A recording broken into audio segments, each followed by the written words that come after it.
All right, we are coming up on 8 o'clock. So, let's go ahead and get settled, get comfortable, and get ready for a new adventure in a brand new book. New to us, anyway. Welcome back. It is the start of a new week. Well, start for us, anyway. And we're here with a new book, The War of the Worlds by H.G. Wells. I was on a bit of a sci-fi kick myself and been really kind of itching for something like this. And a little bit of looking, and wouldn't you know it, one of the grandfathers of the genre is available in the public domain. Actually, there's quite a lot of great sci-fi that's available on Gutenberg. A lot of that is because so much science fiction was written in the 40s, 50s, and 60s that was in periodicals that didn't have renewed copyrights. It's kind of the same reason that Lovecraft is available. So we've got a lot to choose from of really interesting short stories. But I figured, if we're gonna start some sci-fi, we need to start it off right. So, here we are. Now, this is one that, again, a lot of what we read has been adapted, readapted, over and over and over and over again. And this one has recently had an adaptation. I cannot, in good conscience, recommend it. So, there's that. This is one of those works that is very regularly revisited. I think it's got 3 movies now, and Lord knows however many others. Then there is also the famous radio broadcast version that actually caused a panic as it was going on over the air, which is a fun story to consider. So, we'll see if we can do it justice with our reading. I think this new track, actually, that we've got might be a little loud. Let's kick that down just a touch. There we go. Have it be proper beat background music. All right. Well, with that preface out of the way, and the foundations laid, let's go ahead and jump into it. See what all the fuss is about. And so, now we gather around, we'll start up with The War of the Worlds. Book 1, The Coming of the Martians. Chapter 1, The Eve of the War. No one would have believed in the last years of the 19th century that this world was being watched keenly and closely by intelligences greater than man's, and yet as mortal as his own. That, as men busied themselves about their various concerns, they were scrutinized and studied, perhaps almost as narrowly as a man with a microscope might scrutinize the transient creatures that swarm and multiply in a drop of water. With infinite complacency, men went to and fro over this globe about their little affairs, serene in their assurance of their empire over matter. It is possible that the infusoria under the microscope do the same.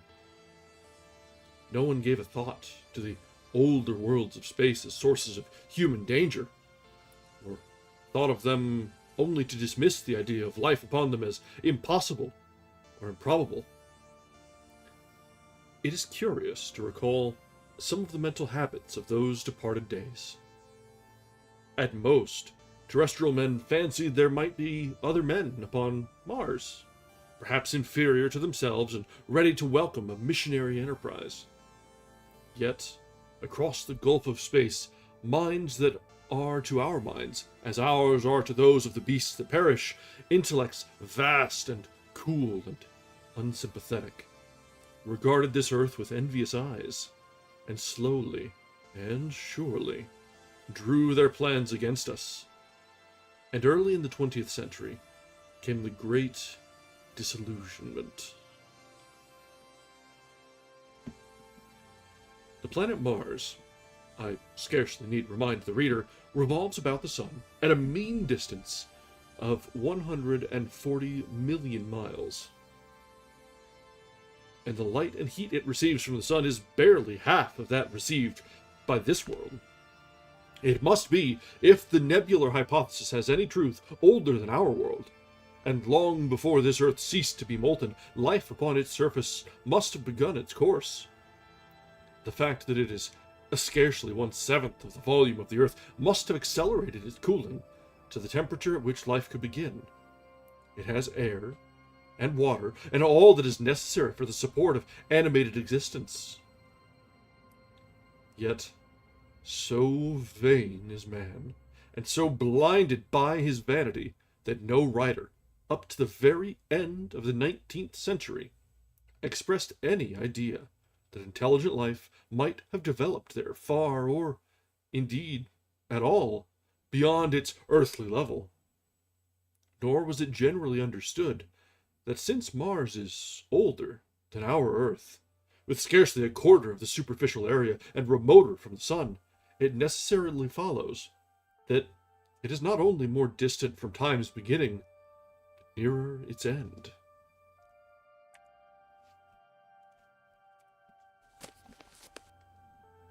The secular cooling that must someday overtake our planet has already gone far indeed with our neighbor. Its physical condition is still largely a mystery. But we know now that even in its equatorial region, the midday temperature barely approaches that of our coldest winter. Its air is much more attenuated than ours. Its oceans have shrunk until they cover but 1/3 of its surface, and as its slow seasons change, huge snowcaps gather and melt about either pole and periodically inundate its temperate zones.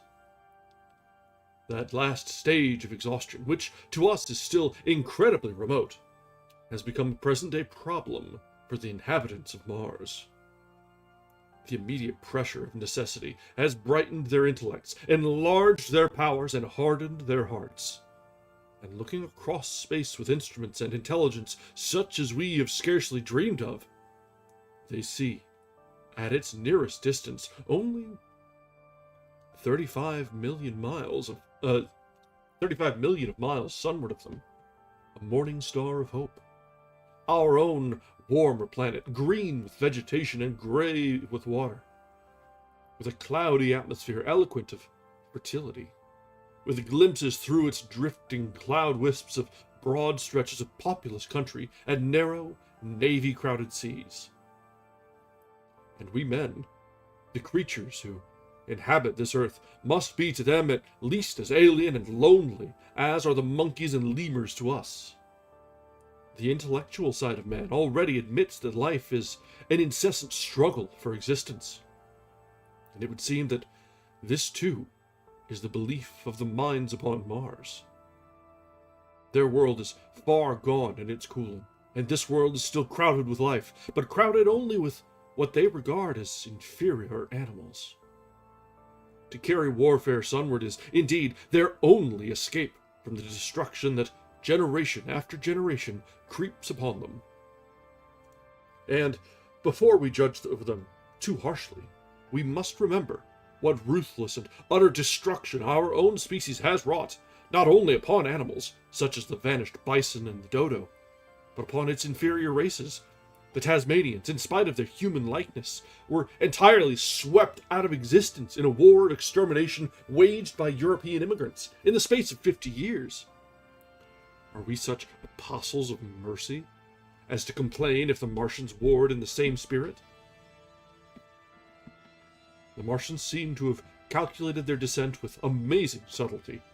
Their mathematical learning is evidently far in excess of ours, and to have carried out their preparations with a well-nigh perfect unanimity. Had our instruments permitted it, we might have seen the gathering trouble far back in the 19th century. Men like Schiaparelli watched the Red Planet.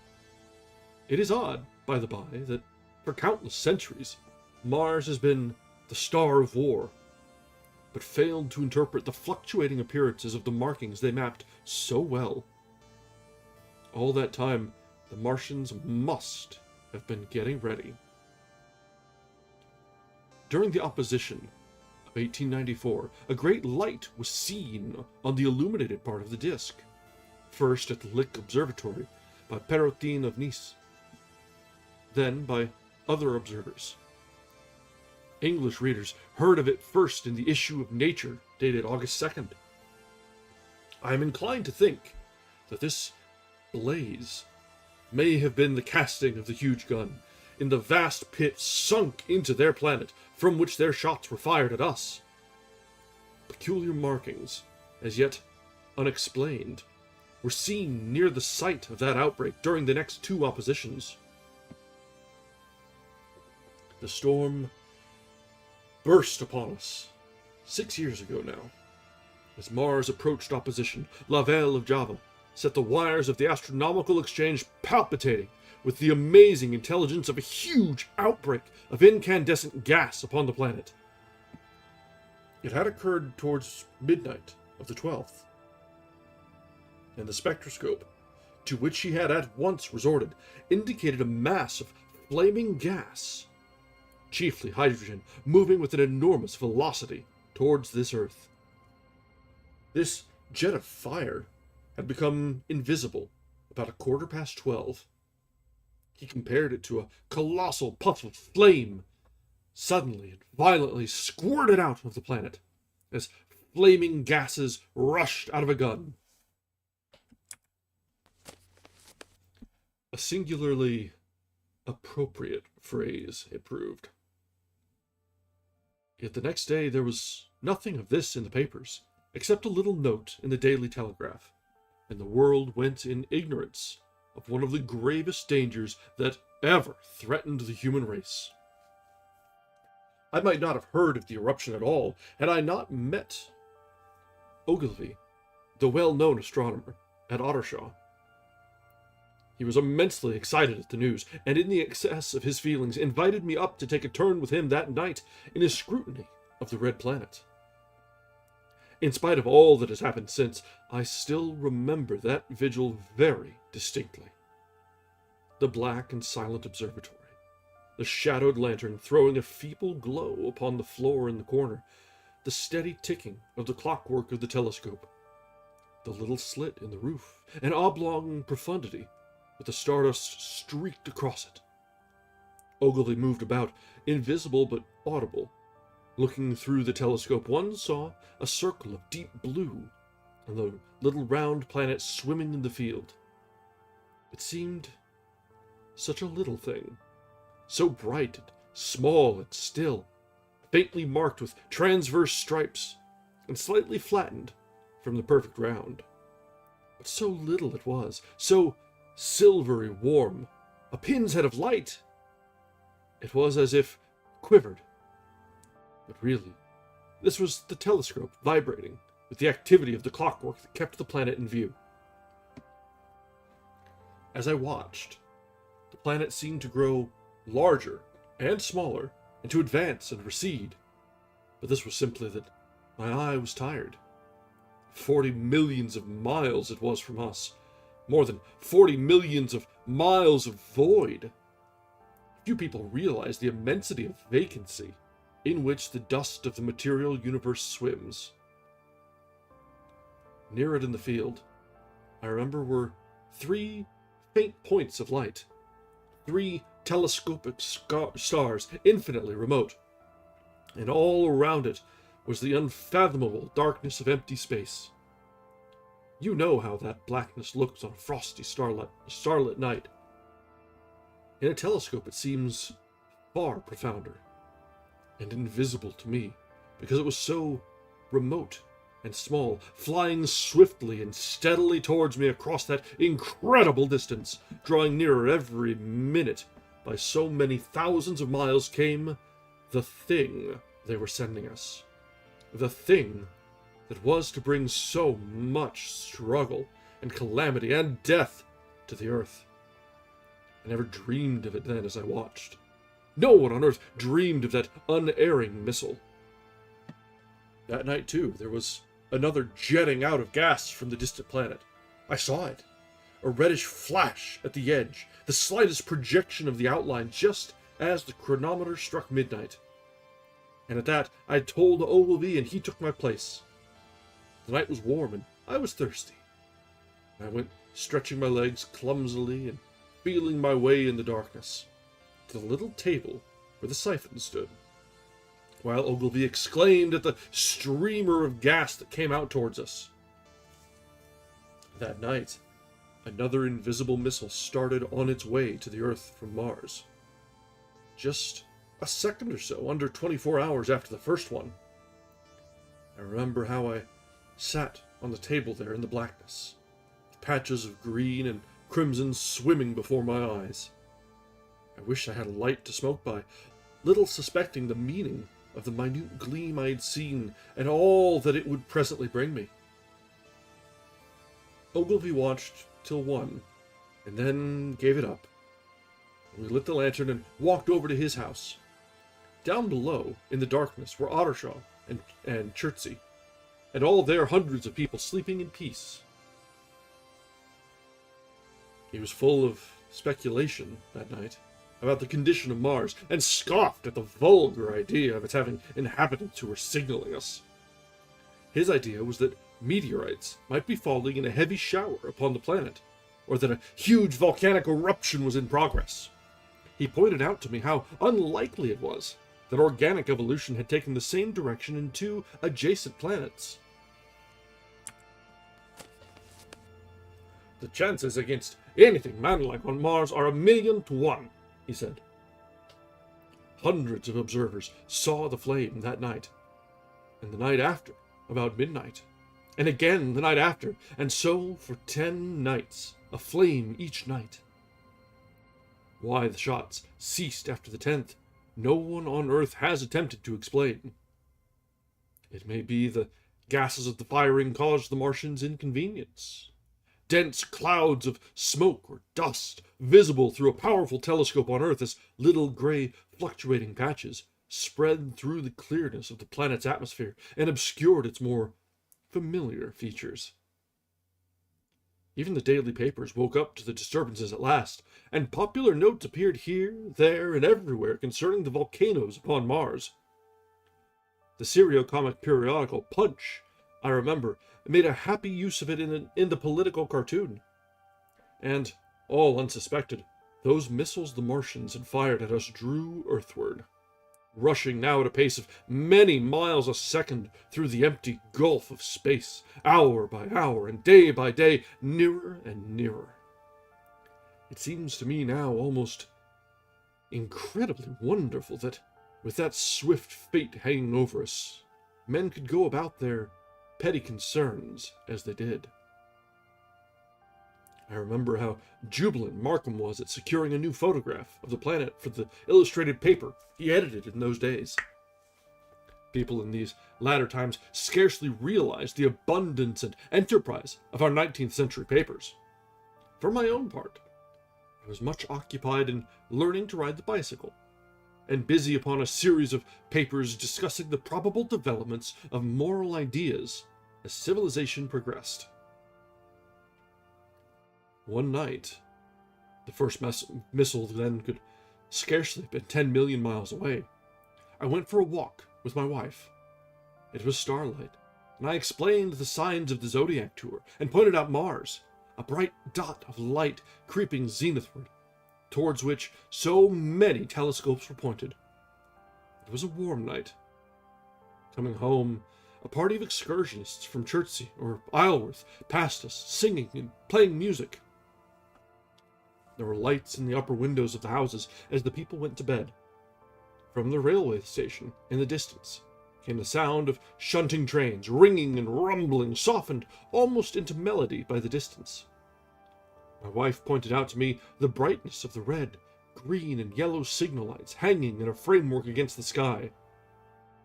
It seemed so safe and tranquil. That brings us to the end of chapter 1. And yes, everything seems so peaceful so far, but already we've had hints that not all is as it seems. This is obviously all read in the past tense at this point, so we know that something terrible has gone wrong. I don't know if I've seen Space Invaders. This always reminds me of, there's like the Tripod series and the other versions or the other adaptations of War of the Worlds. And I remember trying to read this in, I think it was 3rd or 4th grade. My teacher had a copy in the little classroom library, and for the life of me, I could not get through it.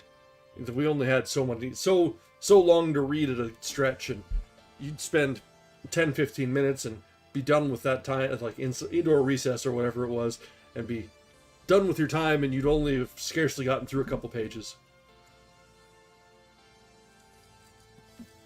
Exactly. Things need to be good for them to go to shit. Otherwise, you just don't have a proper perspective, right? Alright. Chapter 2. The Falling Star. So far, these chapter titles seem less spoilery than we've seen before. If they get to be pretty bad, I'll start omitting them, but we'll see. Then came the night of the first falling star. It was seen early in the morning, rushing over Winchester eastward, a line of flame high in the atmosphere. Hundreds must have seen it, and taken it for an ordinary falling star. Albin described it as leaving a greenish streak behind it that glowed for some seconds. Denning, our greatest authority on meteorites, stated that the height of its first appearance was about 90 or 100 miles. It seemed to him that it fell to Earth about 100 miles east of him. I was at home at that hour and writing in my study, and although my French windows faced towards Ottershaw and the blind was up, for I loved in those days to look up at the night sky, I saw nothing of it. Yet this strangest of all things that ever came to Earth from outer space must have fallen while I was sitting there, visible to me had I only looked up as it passed. Some of those who saw its flight say it traveled with a hissing sound. I myself heard nothing of that. Many people in Berkshire, Surrey, and Middlesex must have seen the fall of it, and, at most, have thought that another meteorite had descended. No one seems to have troubled to look for the fallen mass that night. But very early in the morning, poor Ogilvy, who had seen the shooting star, and who was persuaded that a meteorite lay somewhere on the common between Horsell, Ottershaw, and Woking, rose early with the idea of finding it. Find it he did. Soon after dawn, and not far from the sandpits, an enormous hole had been made by the impact of the projectile, and the sand and gravel had been flung violently in every direction over the heath, forming heaps visible a mile and a half away. The heather was on fire eastward, and a thin blue smoke rose against the dawn. The thing itself lay almost entirely buried in sand. Amidst the scattered splinters of a fir tree, it had shivered to fragments in its descent. The other uncovered part had the appearance of a huge cylinder, caked over and its outline softened by a thick, scaly, dun-colored incrustation. It had a diameter of about 30 yards, and he approached the mass, surprised at the size, and more so at the shape, since most meteorites are rounded more or less completely. It was, however, still so hot from its flight through the air as to forbid his near approach. A stirring noise within its cylinder he ascribed to the unequal cooling of the surface, for at that time it had not occurred to him that it might be hollow. He remained standing at the edge of the pit that the thing had made for itself, staring at its strange appearance, astonished chiefly at its unusual shape and color, and dimly perceiving even then some evidence of design in its arrival. The early morning was wonderfully still, and the sun, just clearing the pine tree towards Weybridge, was already warm. He did not remember hearing any birds that morning.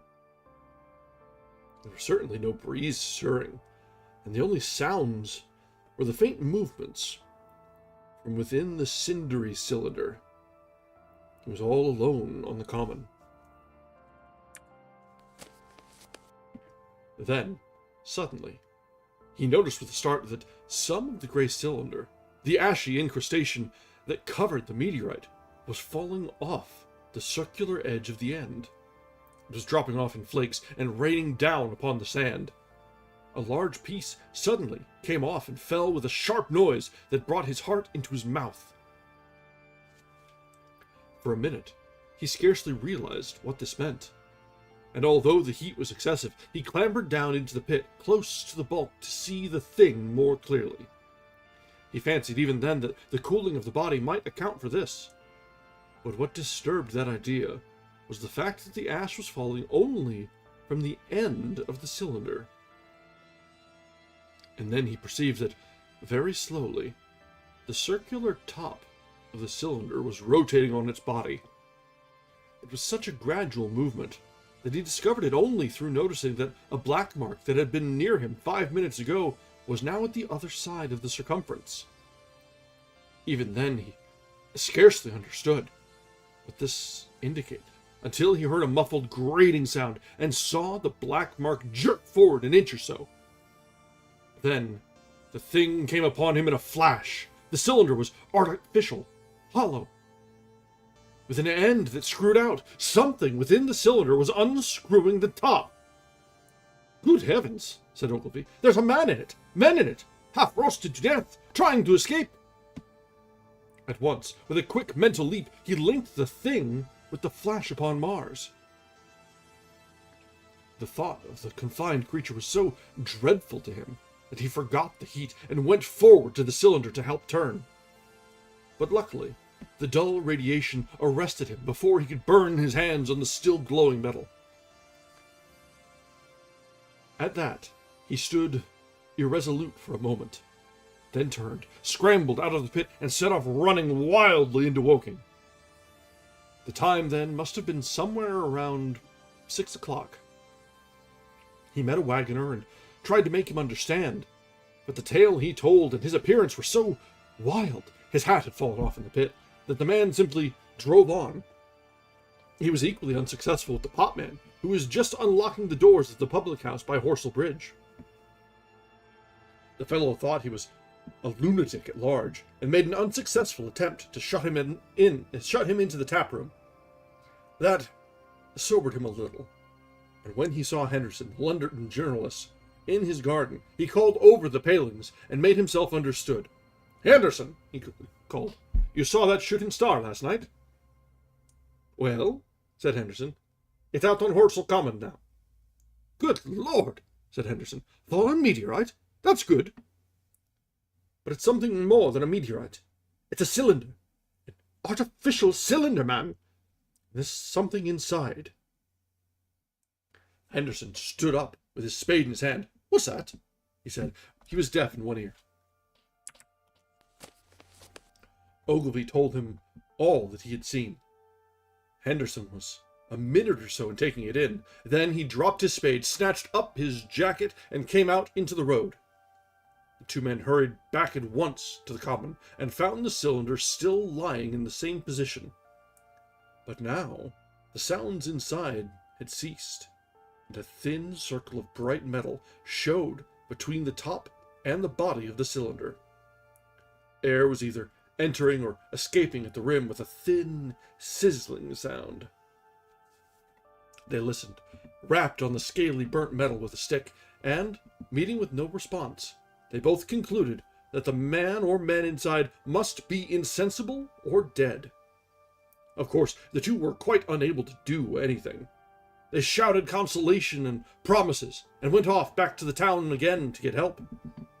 One can imagine them, covered with sand, excited and disordered, running up the little street in the bright sunlight just as the shop folks were taking down their shutters, and people were opening their bedroom windows.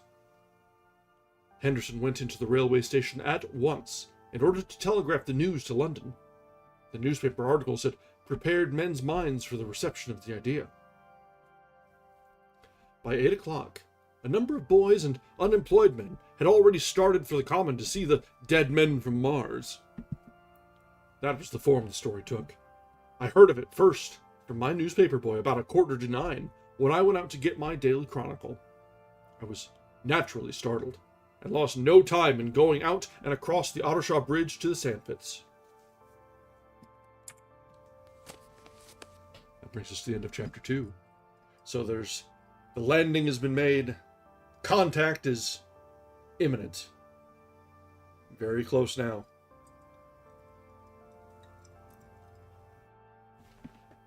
Chapter 3. On Horsell Common. I found a little crowd of perhaps 20 people surrounding the huge hole in which the cylinder lay.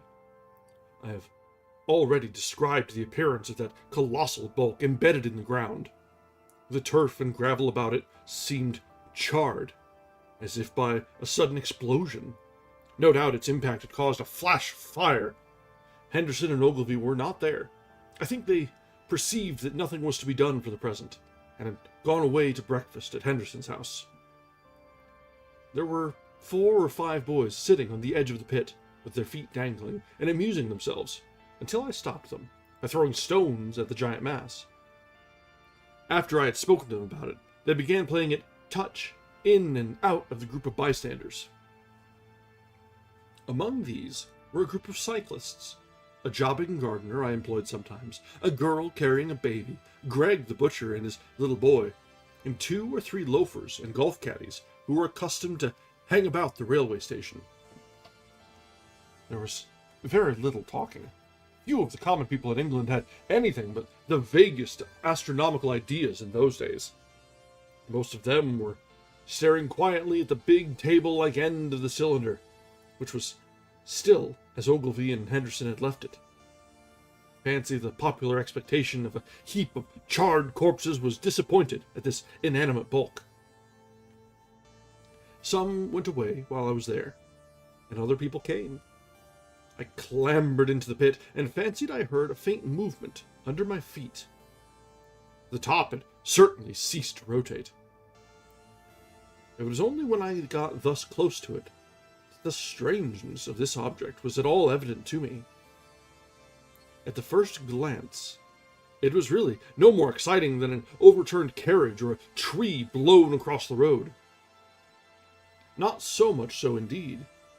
It looked like a rusty gas float. It required a certain amount of scientific education to perceive that the grayscale of the thing was no common oxide, that the yellowish-white metal that gleamed in the crack between the lid and the cylinder had an unfamiliar hue. Extraterrestrial had no meaning for most of the onlookers. At that time, it was quite clear in my own mind that the thing had come from the planet Mars, but I judged it improbable that it contained any living creature. I thought the unscrewing might be automatic. In spite of Ogilvy, I still believed that there were men in Mars. My mind ran fancifully on the possibilities of its containing manuscript, on the difficulties in translation that might arise, whether we should find coins and models in it, and so forth. Yet it was a little too large for assurance on this idea. I felt an impatience to see it opened. About 11, as nothing seemed happening, I walked back, full of such thought, to my home in Maybury. But I found it difficult to get to work upon my abstract investigations. In the afternoon, the appearance of the common had altered very much. The early editions of the evening papers had startled London with enormous headlines. A message received from Mars, remarkable story from Woking, and so forth. In addition, Ogilvy's wire to the Astronomical Exchange had roused every observatory in the 3 kingdoms. There were half a dozen flies or more from the Woking station standing in the road by the sandpits, a basket chaise from Chobam, and a rather lordly carriage. Besides that, there was quite a heap of bicycles. In addition, a large number of people must have walked, in spite of the heat of the day, from Woking and Chertsey, so that there was altogether quite a considerable crowd. One or two gaily dressed ladies among the others. It was glaringly hot. Not a cloud in the sky, nor a breath of wind, and the only shadow was that of the few scattered pine trees. The burning heather had been extinguished, but the level ground towards Ottershaw was blackened as far as one could see, and still giving off vertical streamers of smoke. An enterprising sweetstuff dealer in the Chobam Road had sent up his son with a barrow load of green apples and ginger beer.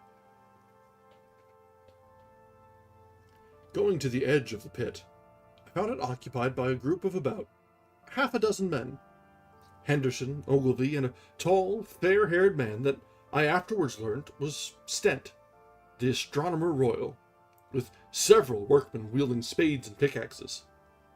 Stent was giving directions in a clear, high-pitched voice. He was standing on the cylinder, which was now evidently much cooler. His face was crimson and streaming with perspiration, and something seemed to have irritated him. A large portion of the cylinder had been uncovered, though its lower end was still embedded. As soon as Ogilvy saw me among the staring crowd at the edge of the pit, he called to me to come down. He asked me if I would mind going over to see Lord Hilton, the lord of the manor. The growing crowd, he said, was becoming a serious impediment to their excavations, especially the boys. They wanted a light railing put up, and help to keep the people back. He told me that a faint stirring was occasionally still audible within the case, but that the workmen had failed to unscrew the top, as it afforded no grip to them. The case, it appeared to be enormously thick, and it was possible that the faint sounds we heard represented a noisy tumult in the interior. I was very glad to do as he asked, and so become one of the privileged spectators within the contemplated enclosure. Failed to find Lord Hilton at his house, but I was told he was expected from London by the 6 o'clock train from Waterloo, and as it was then about 5:15, I went home, had some tea, and walked up to the station to waylay him. That is the end of chapter 3. These are very short little chapters so far, but there are plenty of things happening even already, and the tension that comes just before first contact is growing and growing. And now, in a book called The War of the Worlds, there's no way that first contact can go poorly, right? Right? Alright, let's continue now with chapter 4. The cylinder opens. When I returned to the common, the sun was setting. Scattered groups were hurrying from the direction of Woking, and 1 or 2 persons were returning. The crowd about the pit had increased, and stood out black against the lemon yellow of the sky. A couple of hundred people, perhaps. There were raised voices, and some sort of struggle appeared to be going on about the pit. Strange imaginings passed through my mind. As I drew nearer, I heard Stent's voice.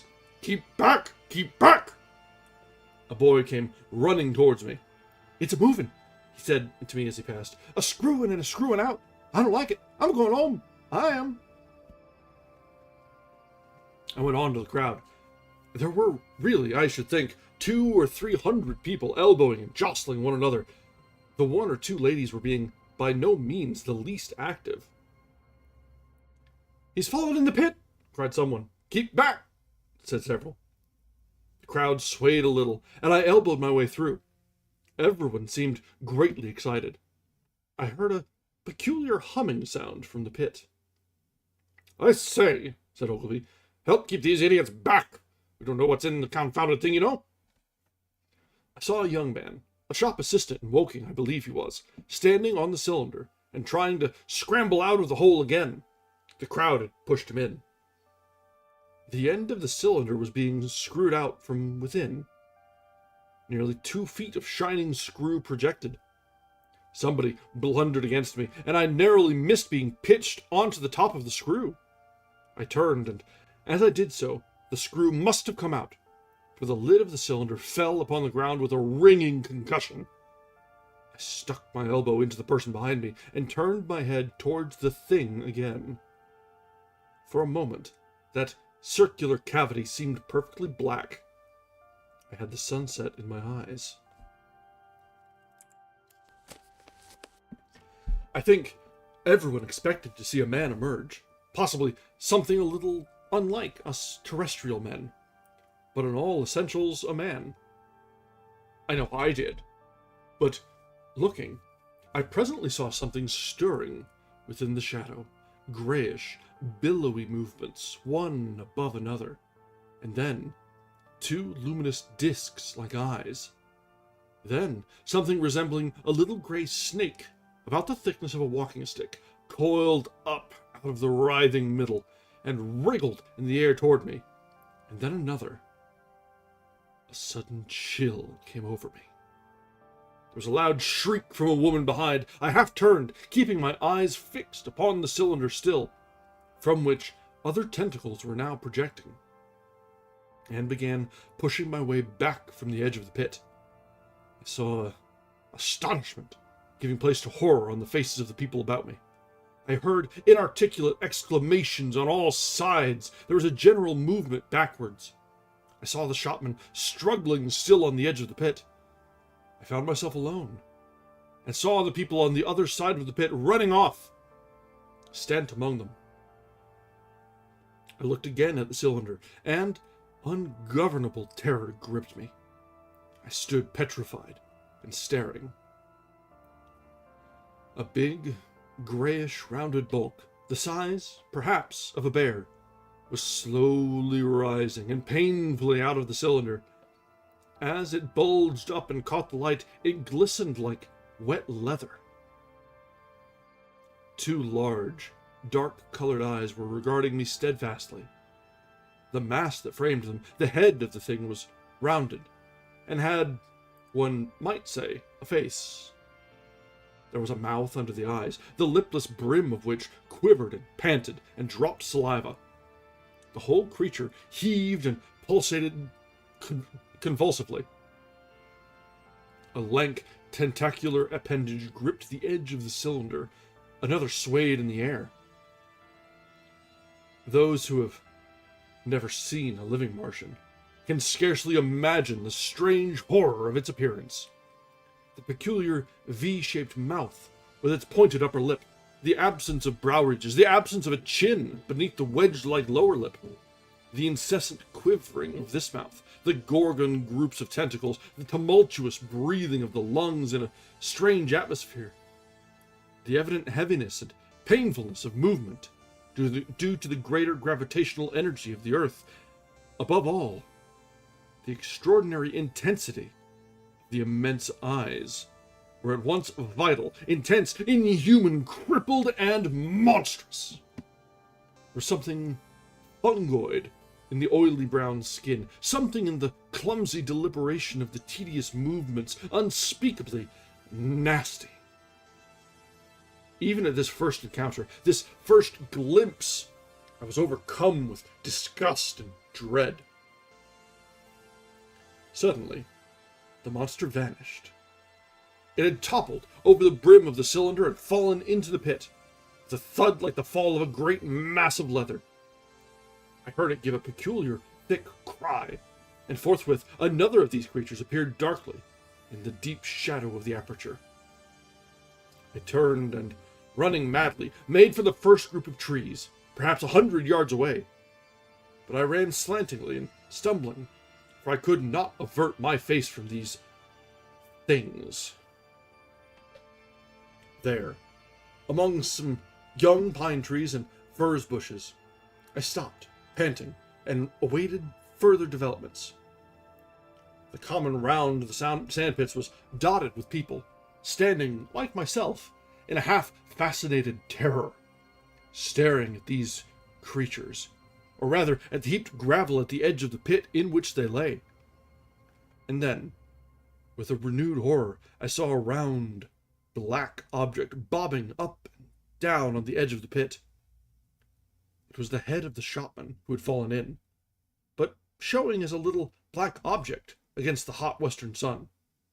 Now he got his shoulder and knee up, and again he seemed to slip back until only his head was visible. Suddenly he vanished. I could have fancied a faint shriek had reached me. I had a momentary impulse to go back and help him that my fears overruled. Everything was then quite invisible, hidden by the deep pit and the heap of sand that the fall of the cylinder had made. Anyone coming along the road from Chobham or Woking would have been amazed at the sight. A dwindling multitude of perhaps 100 people or more, standing in a great irregular circle, in ditches, behind bushes, behind gates and hedges, saying little to one another, and that in short, excited shouts, and staring hard at a few heaps of sand. The barrow of Gingerbeer stood, a queer derelict, black against the burning sky, and in the sandpits was a row of deserted vehicles, with their horses feeding out of nosebags or pawing the ground.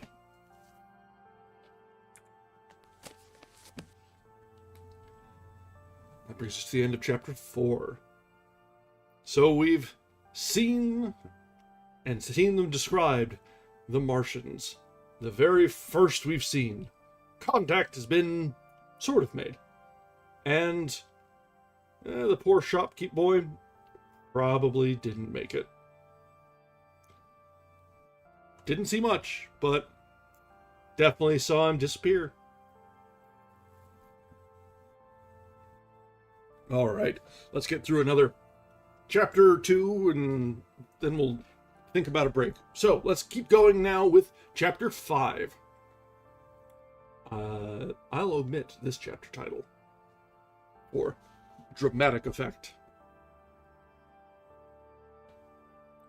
After the glimpse I had had of the Martians emerging from the cylinder in which they had come to the Earth from their planet, a kind of fascination paralyzed my actions.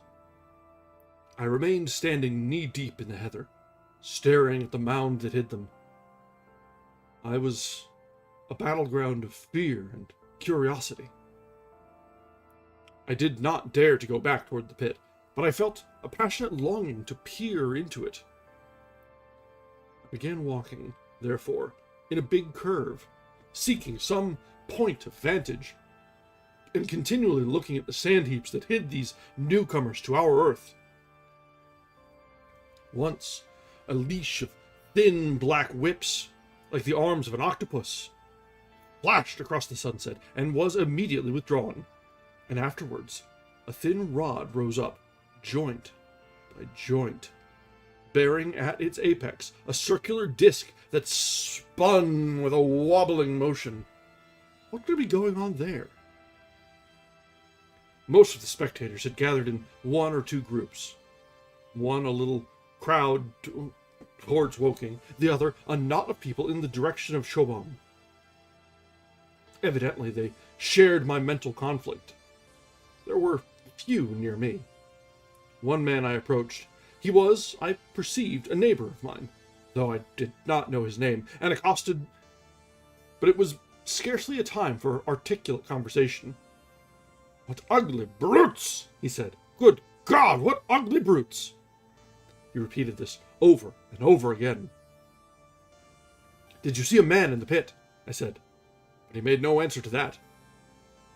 We became silent and stood watching, for a time, side by side, deriving, I fancy, a certain comfort in one another's company. Then I shifted my position to a little knoll that gave me the advantage of a yard or more of elevation. When I looked for him presently, he was walking towards Woking. The sunset faded to twilight before anything further happened. The crowd far away on the left towards Woking seemed to grow, and I heard now a faint murmur from it. The little knot of people towards Chobham dispersed. There was scarcely an intimation of movement from the pit. It was this, as much as anything, that gave people courage. And I suppose the new arrivals from Woking also helped to restore confidence. At any rate, as the dusk came on, a slow, intermittent movement upon the sandpits began. A movement that seemed to gather force as the stillness of the evening about the cylinder remained unbroken.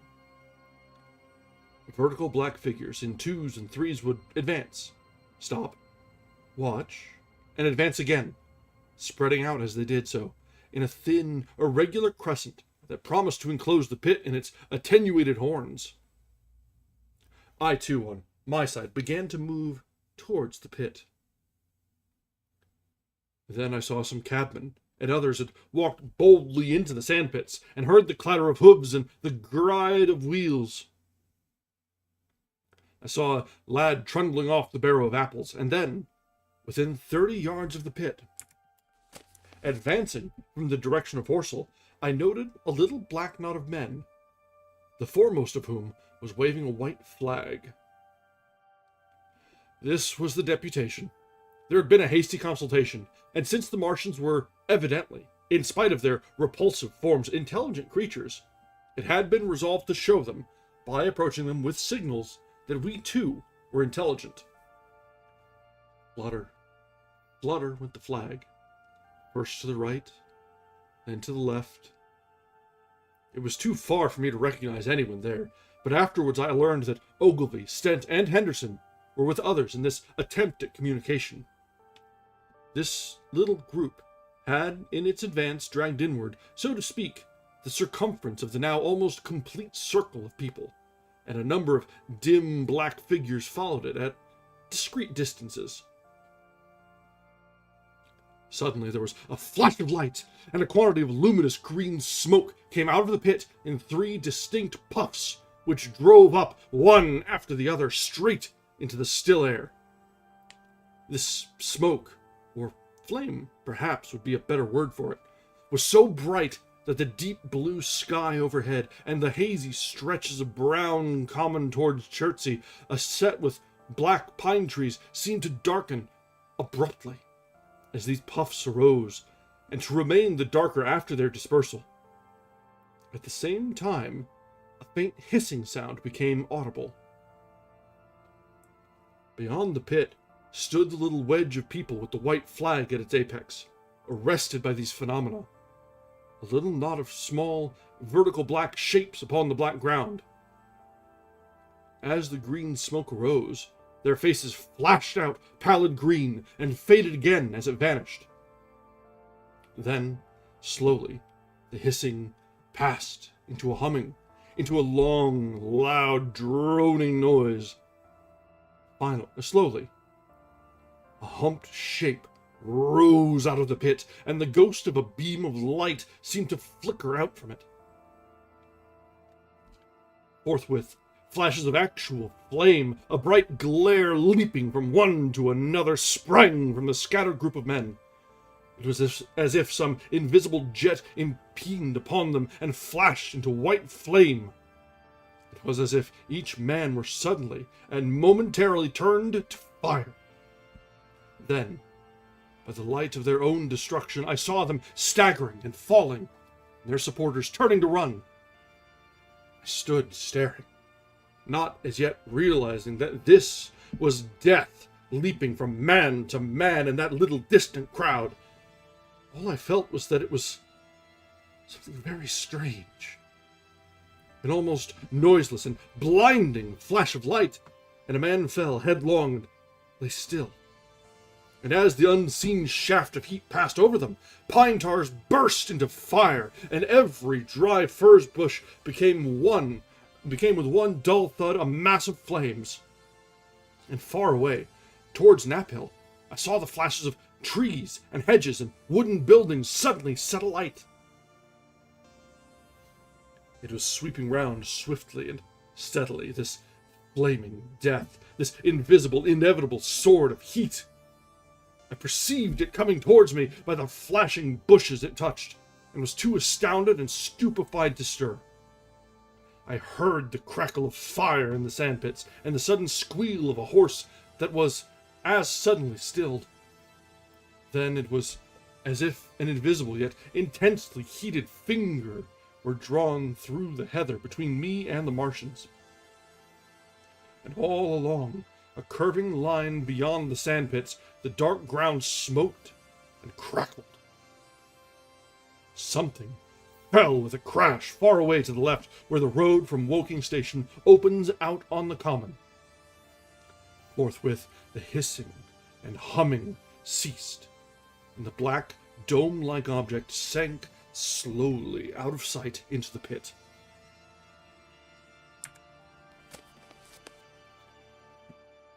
All this had happened with such swiftness that I had stood motionless, dumbfounded and dazzled by the flashes of light. Had that death swept through a full circle, it must inevitably have slain me in my surprise. But it passed and spared me, and left the night about me suddenly dark and unfamiliar.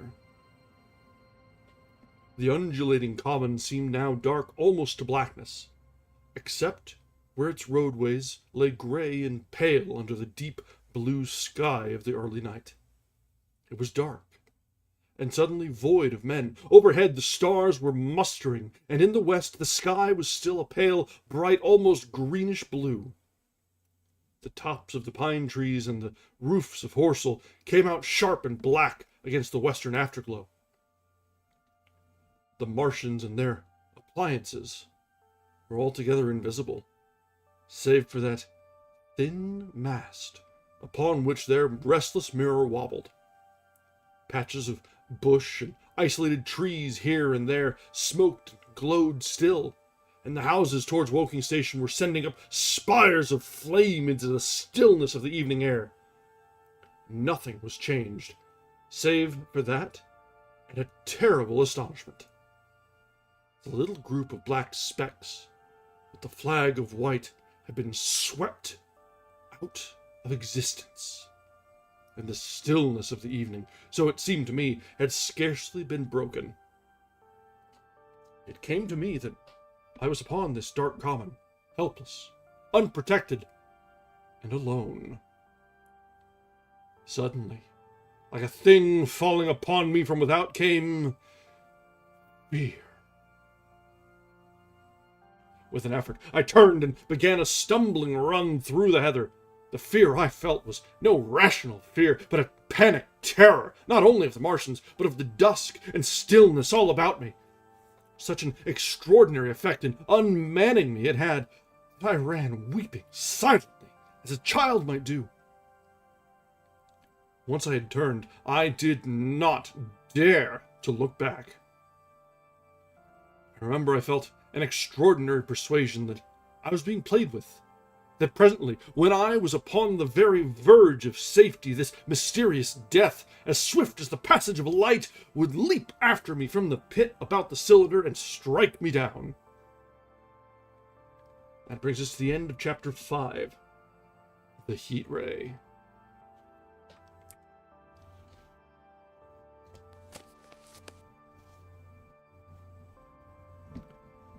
I don't know that I've seen the 2005 adaptation.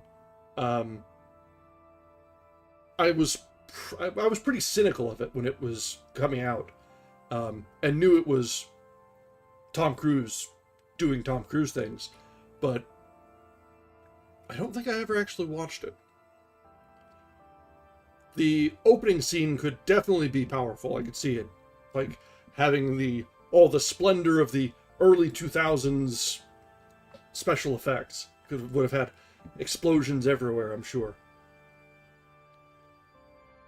Alright, let's go ahead and take a few minutes now, stretch your legs, top up your drinks, and get ready for shit to really hit the fan. Because now that contact has been made, things are not going to stay quiet for long. So, let's take a few minutes. I'll be back in just a little bit, and we will return to the War of the Worlds from Chapter 6.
All right, we are back.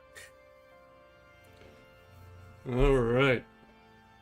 You know what? That is a very good point. That was very timely to that, and probably for a solid decade, I swear everything was a thinly veiled allegory. Understandably so. It rather made a impression upon the general consciousness, but all the same, looking back, it was everywhere.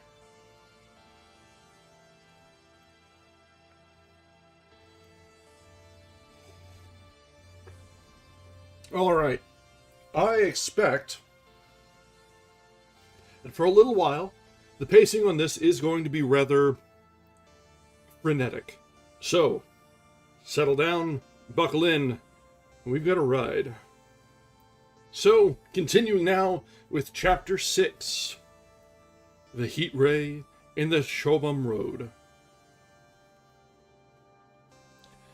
It is still a matter of wonder how the Martians are able to slay men so swiftly and so silently. Many think that in some way they are able to generate an intense heat in a chamber of practically absolute non-conductivity. This intense heat they project in a parallel beam against any object they choose, by means of a polished parabolic mirror of unknown composition. Much as the parabolic mirror of a lighthouse projects a beam of light. But no one has absolutely proved these details. However it is done, it is certain that a beam of heat is the essence of the matter. Heat and invisible, instead of visible, light. Whatever is combustible flashes into flame at its touch. Lead runs like water. It softens iron, cracks, and melts glass, and when it falls upon water, incontinently, that explodes into steam. Remember, for a moment, a quick aside, this was written before the invention of the laser. But this is very much a laser. But they just hadn't had the idea of it. That's exactly what they're describing here. Just without the basis of knowing what it is. Very cool, very cool.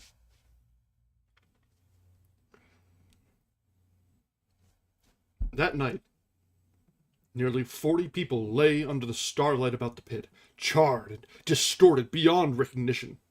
And all night long, the common from Horsell to Maybury was deserted and brightly ablaze. The news of the massacre probably reached Chobham, Woking, and Ayrshire about the same time. In Woking, the shops had closed when the tragedy happened, and a number of people, shop people and so forth, attracted by the stories they had heard, were walking over the Horsell Bridge and along the road between the hedges that runs out at last upon the common. You may imagine the young people brushed up after the labors of the day and making this novelty, as they would make any novelty, the excuse for walking together and enjoying a trivial flirtation. You may figure to yourself the hum of voices along the road in the gloaming. As yet, of course, a few people in Woking even knew that the cylinder had opened, though poor Henderson had sent a messenger on a bicycle to the post office with a special wire to an evening paper. As these folks came out, by twos and threes upon the open, they found little knots of people talking excitedly and peering at the spinning mirror over the sandpits. And the newcomers were, no doubt, soon infected by the excitement of the occasion. By 8:30, when the deputation was destroyed, there may have been a crowd of 300 people or more at this place, besides those who had left the road to approach the Martians nearer. There were 3 policemen, too, one of whom was mounted, doing their best under instructions from Stent to keep the people back and deter them from approaching the cylinder. There was some booing from those more thoughtless and excitable souls to whom a crowd is always an occasion for noise and horseplay. Stent and Ogilvy anticipating some possibilities of a collision, had telegraphed from Horsell to the barracks as soon as the Martians emerged, for the help of a company of soldiers to protect these strange creatures from violence. After that, they returned to lead that ill-fated advance. The description of their death, as it was seen by the crowd, tallies very closely with my own impressions. The 3 puffs of green smoke, the deep humming note, and the flashes of flame. But that crowd of people had a far narrower escape than mine. Only the fact that a hummock of heathery sand intercepted the lower part of the heat ray saved them. Had the elevation of the parabolic mirror been a few yards higher, none could have lived to tell the tale. They saw the flashes and the men falling, and an invisible hand, as it were, lit the bushes as it hurried towards them through the twilight. Then, with a whistling note that rose above the droning of the pit, the beams swung close over their heads, lighting the tops of the beech trees that lined the road and splitting the bricks, smashing the windows, firing the window frames, and bringing down, in crumbling ruin, a portion of the gable of the house nearest the corner. In the sudden thud, hiss, and glare of the igniting trees, the panic-stricken crowd seems to have swayed hesitatingly for some moments. Sparks and burning twigs began to fall into the road, and single leaves like puffs of flame. Hats and dresses caught fire. Then came a crying from the common. There were shrieks and shouts, and suddenly a mounted policeman came galloping through the confusion with his hands clasped over his head, screaming. "They're coming!" a woman shrieked, and incontinently everyone was turning and pushing at those behind in order to clear their way to Woking again. They must have bolted as blindly as a flock of sheep. Where the road grows narrow and black between the high banks, the crowd jammed, and a desperate struggle occurred. All that crowd did not escape. 3 persons, at least, 2 women and a little boy, were crushed and trampled there, and left to die amid the terror and the darkness.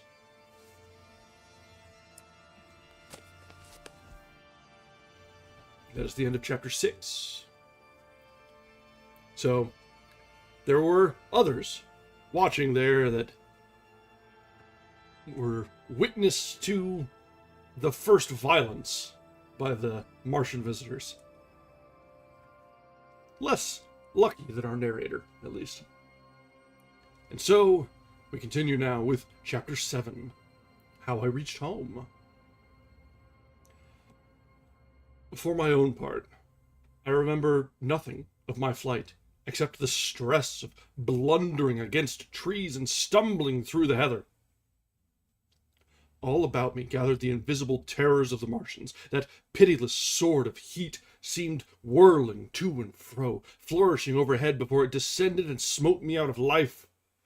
I came into the road between the crossroads and Horsell, and ran along this to the crossroads. At last, I could go no further. I was exhausted with the violence of my emotion and of my flight, and I staggered and fell by the wayside. That was near the bridge that crosses the canal by the gasworks. I fell and lay still. I must have remained there some time. I sat up, strangely perplexed. For a moment, perhaps, I could not clearly understand how I came there. My terror had fallen from me like a garment. My hat had gone, and my collar had burst away from its fastener. A few minutes before, there had been only 3 real things before me: the immensity of the night and space and nature, my own feebleness and anguish, and the near approach of death. Now it was as if something turned over, and the point of view altered abruptly. There was no sensible transition from one state of mind to the other. I was immediately the self of every day again. A decent, ordinary citizen. The silent common, the impulse of my flight, the starting flames, were as if they had been in a dream. I asked myself, had these latter things indeed happened? I could not credit it. I rose and walked unsteadily up the steep incline of the bridge. My mind was blank wonder. My muscles and nerves seemed drained of their strength. I dare say I staggered drunkenly. A head rose over the arch, and the figure of a workman carrying a basket appeared. Beside him ran a little boy. He passed me, wishing me good night. I was minded to speak to him, but did not. I answered his greeting with a meaningless mumble and went on over the bridge. Over the Mayberry Arch, a train, a billowing tumult of white, fire-lit smoke, and a long caterpillar of lighted windows went flying south. Clatter, clatter, clap, rap, and it was gone. A dim group of people talked in the gate of one of the houses in the pretty little row of gables that was called Oriental Terrace. It was all so real and so familiar. And that behind me, it was frantic, fantastic. Such things, I told myself, could not be. Perhaps I am a man of exceptional moods. I do not know how far my experience is common. At times I suffer from the strangest sense of detachment from myself and the world about me. I seem to watch it all from the outside, from somewhere inconceivably remote, out of time, out of space, out of the stress and tragedy of it all. This feeling was very strong upon me that night. Here was another side to my dream. But the trouble was the blank incongruity of this serenity and the swift death flying yonder, not 2 miles away.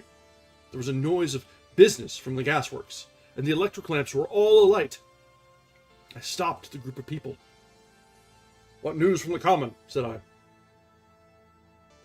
There were 2 men and a woman at the gate. "Eh?" said one of the men, turning. "What news from the common?" I said. "Ain't you just being there?" asked the man. "People seem fairly silly about the common," said the woman over the gate. "What's it all about?" "Haven't you heard of the men from Mars?" said I. "The creatures from Mars?" "Quite enough," said the woman over the gate. "Thanks." And all 3 of them laughed. I felt foolish and angry. I tried and found I could not tell them what I had seen. They laughed again at my broken sentences. "You'll hear more yet," I said, and went on to my home. I startled my wife at the doorway. So haggard was I. I went into the dining room, sat down, drank some wine, and so soon as I could collect myself sufficiently, I told her the things I had seen. The dinner, which was a cold one, had already been served, and remained neglected on the table while I told my story. "There is one thing," I said, to allay the fears I had aroused. "They are the most sluggish things I ever saw crawl. They may keep the pit and kill people who come near them, but they cannot get out of it. But the horror of them!" "Don't, dear," said my wife, knitting her brows and putting her hand on mine. "Poor Ogilvy," I said. "To think he may be lying dead there." My wife, at least, did not find my experience incredible. When I saw how deadly white her face was, I ceased abruptly. "They may come here," she said again and again. I pressed her to take wine, and tried to reassure her. "They can scarcely move," I said. I began to comfort her, and myself, by repeating all that Ogilvy had told me of the impossibility of the Martians establishing themselves on the Earth. In particular, I laid stress on the gravitational difficulty. On the surface of the Earth, the force of gravity is 3 times what is on the surface of Mars. A Martian, therefore, would weigh 3 times more than on Mars. Albeit, his muscular strength would be the same. His own body would be a cope of lead to him. Therefore, that indeed was the general opinion. Both the Times and the Daily Telegraph, for instance, insisted on it the next morning, and both overlooked, just as I did, 2 obvious modifying influences. The atmosphere of the Earth, we now know, contains far more oxygen, or far less argon, whichever way one likes to put it, than does Mars's. The invigorating influences of this excess of oxygen upon the Martians indisputably did much to counterbalance the increased weight of their bodies. And, in the second place, we all overlooked the fact that such mechanical intelligence as the Martian possessed was quite able to dispense with muscular exertion at a pinch. But I did not consider these points at the time, and so my reasoning was dead against the chances of the invaders. With wine and food, the confidence of my own table, and the necessity of reassuring my wife, I grew by insensible degrees courageous and secure. "They have done a foolish thing," said I, fingering my wine-glass. "They are dangerous because, no doubt, they are mad with terror. Perhaps they expected to find no living things, certainly no intelligent living things." "A shell in the pit," said I. "If the worst comes to the worst, we'll kill them all." The intense excitement of the events had no doubt left my perceptive powers in a state of erethism. I remember that dinner table with extraordinary vividness, even now. My dear wife's sweet, anxious face peering at me from under the pink lampshade, the white cloth with its silver and glass table furniture, for in those days even philosophical writers had many little luxuries. The crimson-purple wine in my glass are photographically distinct. At the end of it, I sat, tempering nuts with a cigarette, regretting Ogilvy's rashness, and denouncing the short-sighted timidity of the Martians. So some respectable dodo in Mauritius might have lorded it in his nest, and discussed the arrival of that shipful of pitiless sailors in want of animal food. "We will peck them to death tomorrow, my dear." I did not know it, but that was the last civilized dinner I was to eat for very many strange and terrible days.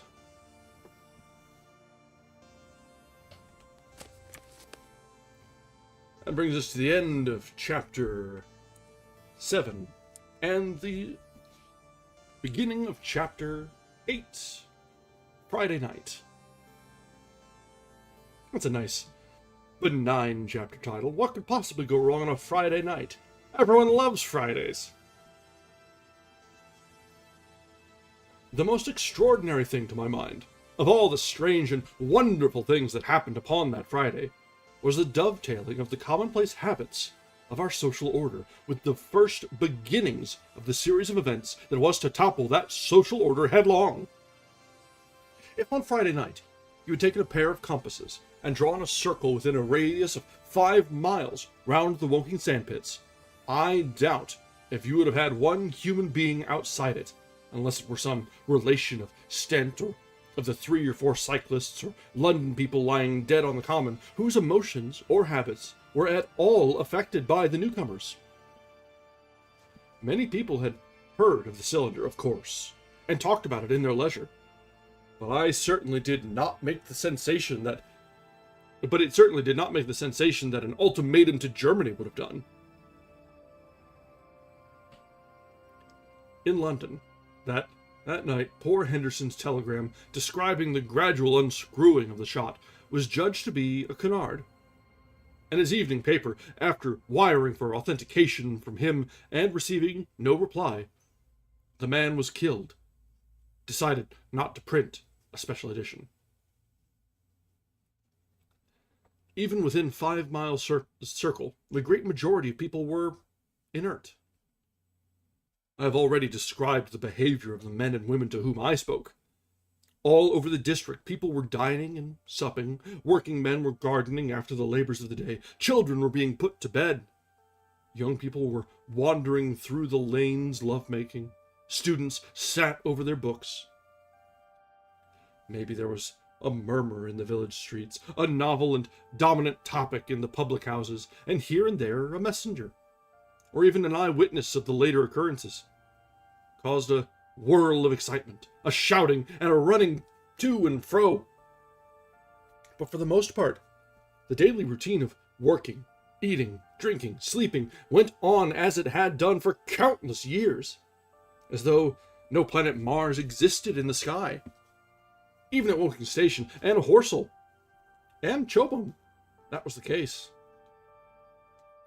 In Woking Junction, until a late hour, trains were stopping and going on. Others were shunting on the sidings, passengers were alighting and waiting, and everything was proceeding in the most ordinary way. A boy from the town, trenching on Smith's monopoly, was selling papers with the afternoon's news. The ringing impact of trucks, the sharp whistle of the engines from the junction, mingled with their shouts of "Men from Mars!" Excited men came into the station about 9 o'clock with incredible tidings, and caused no more disturbance than drunkards might have done. People rattling Londonwards peered into the darkness outside the carriage windows and saw only a rare, flickering, vanishing spark dance up from the direction of Horsell, a red glow, and a thin veil of smoke driving across the stars, and thought that nothing more serious than a heath fire was happening. It was only round the edge of the common that any disturbance was perceptible. There were half a dozen villas burning on the Woking border. There were lights in all the houses on the common side of the three villages, and the people were kept awake till dawn. A curious crowd lingered restlessly. People coming and going, but the crowd remaining, both on Chobham and Horsell bridges. One or two adventurous souls, it was afterwards found, went into the darkness and crawled quite near the Martians, but they never returned. For now and again, a light ray, like the beam of a warship's searchlight, swept the common, and the heat ray was ready to follow. Save for such, that big area of common was silent and desolate, and the charred bodies lay about on it all a night under the stars, and all the next day. A noise of hammering from the pit was heard by many people. So you have the state of things on Friday night. In the center, sticking into the skin of our old planet Earth like a poisoned dart, was this cylinder. But the poison was scarcely working yet. Around it was a patch of silent common, smoldering in places, and with a few dark, dimly seen objects lying in contorted attitudes here and there. Here and there was a burning bush or tree. Beyond was a fringe of excitement, and farther than that fringe, the inflammation had not crept as yet.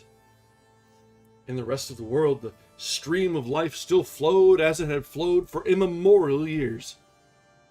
The fever of war that would presently clog vein and artery, deaden nerve, and destroy brain had still to develop. All night long, the Martians were hammering and stirring, sleepless, indefatigable, at work upon the machines they were making ready. And ever and again, a puff of greenish-white smoke whirled up to the starlit sky. About 11, a company of soldiers came through Horsell and deployed along the edge of the common to form a cordon. Later, a second company marched through Chobham to deploy on the north side of the common. Several offers from the Anchorman barracks had been on the common earlier in the day, and one, Major Eden, was reported to be missing. The colonel of the regiment came from the Chobham bridge, and was busy questioning the crowd at midnight. The military authorities were certainly alive to the seriousness of the business. About 11, the next morning's papers were able to say a squadron of hussars, 2 Maxims, and about 400 men of the Cardigan regiment started from Aldershot. A few seconds after midnight, the crowd in Chertsey Road, Woking, saw a star fall from heaven into the pine woods to the northwest. It had a greenish color, and caused a silent brightness like summer lightning. This was the second cylinder.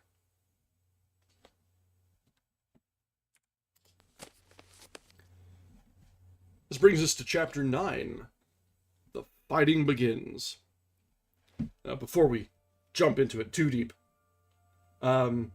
it's really very realistic how the reaction to this is sort of staying contained. You see people reacting to disasters and the like in this very same way now, where the people that are very near it see it, understand it, and know what's going on will actually have, a little bit of a panic, but try and maintain life as we know it. But outside that, it can be hours before anything really catches on. We saw the same sort of thing happening back during COVID, where everyone was trying to act as if absolutely nothing was wrong. Nothing was no problems, no anything. But it gradually dawned on people that something was happening. It's a very human way to approach a disaster, especially something so far outside any conceivable realm of possibility. And the narrator's reaction to all this seems very much as if, yeah, exactly. It's a lot more grounded than it seems. The narrator's reaction to this feels like he's describing someone who was shell-shocked after World War I. But this was written before that, so keep in mind the timing. This is like the late 1800s, the very late, like almost 1900. So like just after the Napoleonic Wars finished, basically. So there's like, they're not exactly super modern by our definition. And the idea of being shell-shocked and PTSD and the like wasn't really super established. But that was very, very evident. Like, that behavior is perfect set for shell-shock. Definitely. Alright, let's try and get through a couple more chapters tonight. These are actually very short chapters, and much shorter than I remembered. They're very, very kind of dense, though, so it's good reading. Alright, chapter 9. The fighting begins. Saturday lives in my memory as a day of suspense. Oh yeah, things were so much closer together than you thought. Like, there was Revolutionary War, late 1700s. Very quickly, War of 1812 and Napoleonic Wars were very close together. 1812 was kind of a distraction from Napoleon, for Europe. And then Napoleon finished up. There was a brief period of peace. And then, boom, the Great War, World War I, at the just a little after the turn of the century. And then just after World War I was the Great Depression. So, like, things were happening so very quickly. And then the Great Depression obviously ran right up until World War II.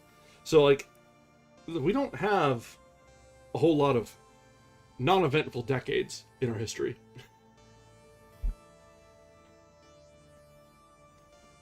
But also, technology went crazy fast. Like, the major changes that made things feel modern all happened really quickly. Alright, let's get back to it, otherwise we'll just keep yapping. Saturday lives in my memory as a day of suspense. It was a day of lassitude, too. Hot and close, with, I am told, a rapidly fluctuating barometer. I had slept but little, though my wife had succeeded in sleeping, and I rose early. I went into my garden before breakfast and stood listening. But towards the common there was nothing stirring but a lark. The milkman came as usual. heard the rattle of his chariot, and I went round to the side gate to ask the latest news. He told me that during the night the Martians had been surrounded by troops, and that guns were expected. Then a familiar, reassuring note.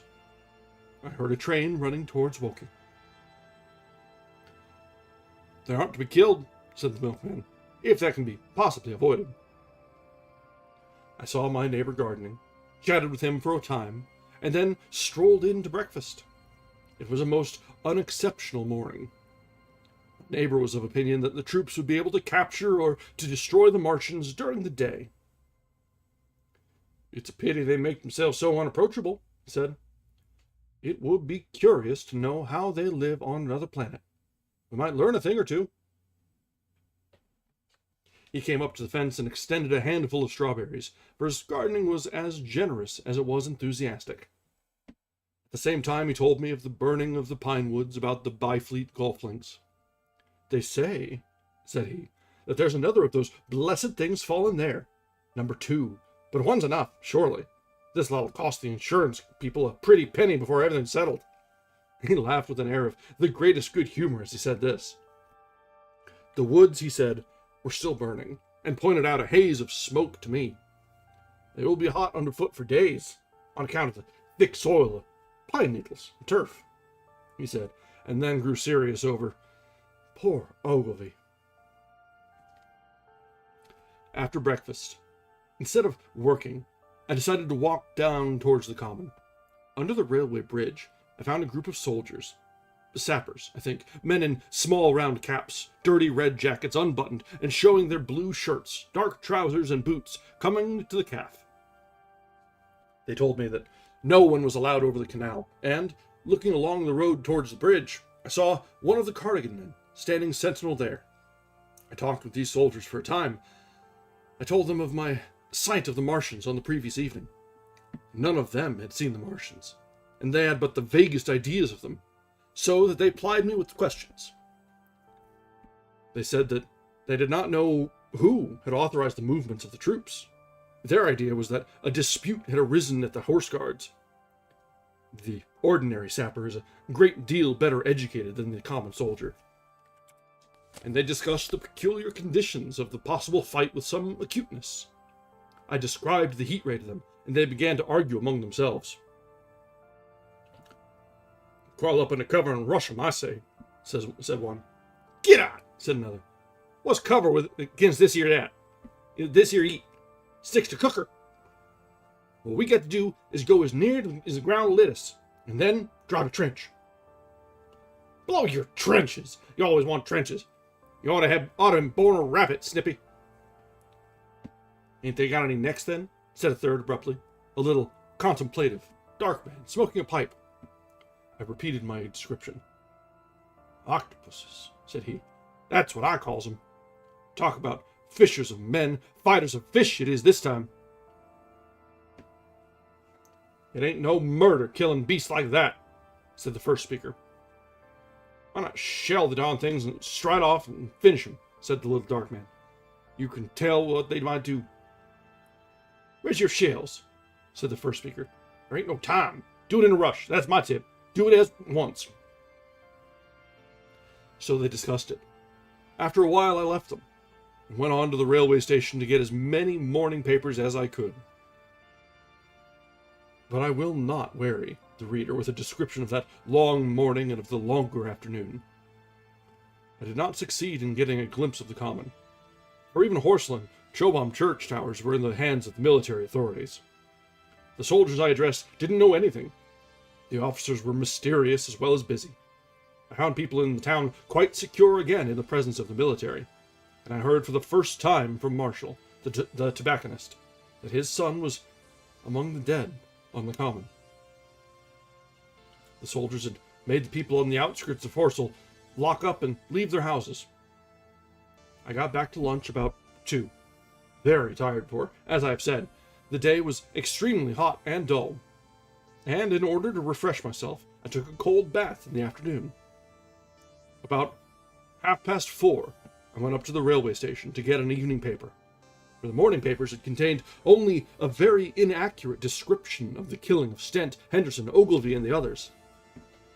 But there was little I didn't know. The Martians did not show an inch of themselves.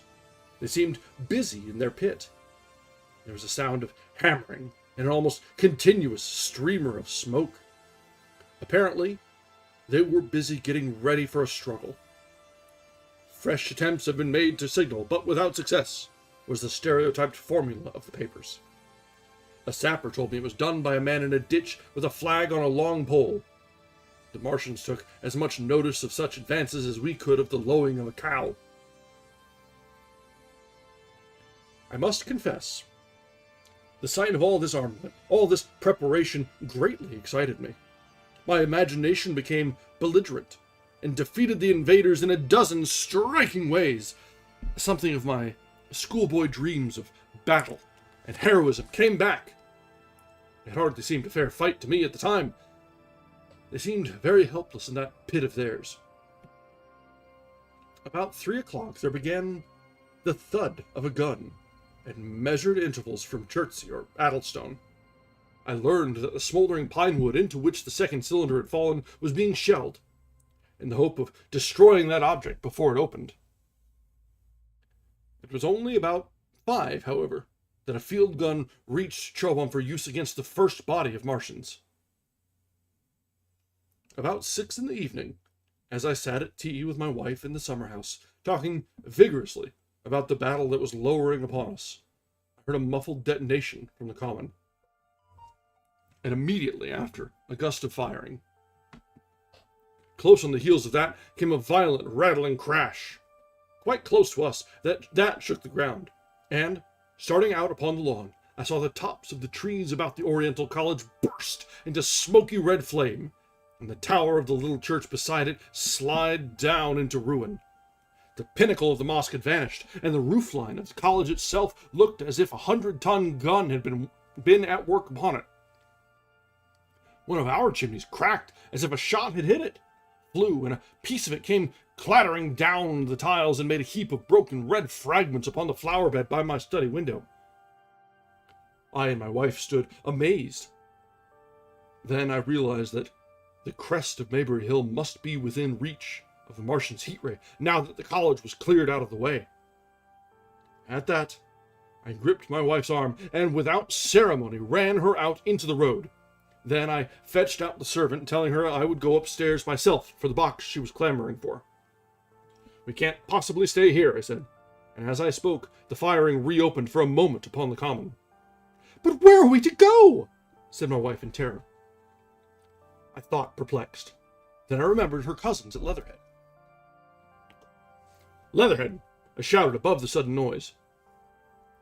She looked away from me downhill. The people were coming out of their houses, astonished. "How are we to get to Leatherhead?" she said. Down the hill I saw a bevy of hussars ride under the railway bridge. 3 galloped through the open gates of the Oriental College. 2 others dismounted and began running from house to house. The sun, shining through the smoke that drove up from the tops of the trees, seemed blood red, and threw an unfamiliar, lurid light upon everything. "Stop here," said I. "You are safe here." And I started off at once for the Spotted Dog, for I knew the landlord had a horse and dog cart. I ran, for I perceived that in a moment everyone upon this side of the hill would be moving. I found him in his barn, quite unaware of what was going on behind his house. A man stood with his back to me, talking to him. "I must have a pound," said the landlord, "and I've no one to drive it."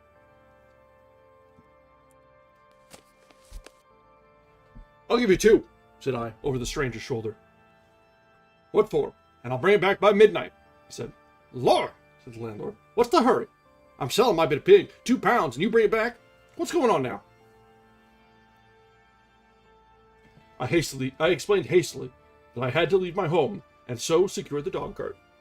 At the time, it did not seem to me nearly so urgent that the landlord should leave his.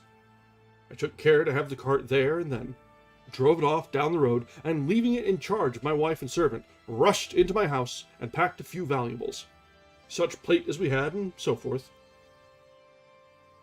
The beech trees below the house were burning while I did this, and the palings up the road glowed red. While I was occupied in this way, one of the dismounted hussars came running up. He was going from house to house, warning people to leave. It was going on as I came out of my front door, lugging my treasures done up in a tablecloth. I shouted after him, "What news?" He turned, stared, bawled something about crawling out in a thing like a dish cover, and ran on to the gate of the house at the crest. A sudden whirl of black smoke driving across the road hid him for a moment. Ran to my neighbor's door, rapped to satisfy myself of what I already knew, that his wife had gone to London with him, and had locked up their house. I went in again, according to my promise, to get my servant's box, lugged it out, clapped it beside her on the tail of the dog cart, and then caught the reins and jumped up into the driver's seat beside my wife. In another moment, we were clear of the smoke and noise, and spanking down the opposite slope of Maybury Hill toward Old Woking. In front was a quiet, sunny landscape. A wheat field ahead, on either side of the road, and the Maybury Inn with its swinging sign. I saw the doctor's cart ahead of me. At the bottom of the hill, I turned my head to look at the hillside I was leaving. Thick streamers of black smoke, shot with threads of red fire, were driving up into the still air and throwing dark shadows upon the green treetops eastward. The smoke already extended far away to the east and west, to the Byfleet pine woods eastward, and to Woking on the west. The road was dotted with people running towards us, and very faint now, but very distinct through the hot, quiet air. One heard the whir of a machine gun that was presently stilled, and an intermittent crackling of rifles. Apparently, the Martians were setting fire to everything within range of their heat ray. I am not an expert driver, and I had immediately to turn my attention to the horse. When I looked back again, the second hill had hidden the black smoke. I slashed the horse with the whip and gave him a loose rein until Woking and Send lay between us and that quivering tumult. I overtook and passed the doctor between Woking and Send.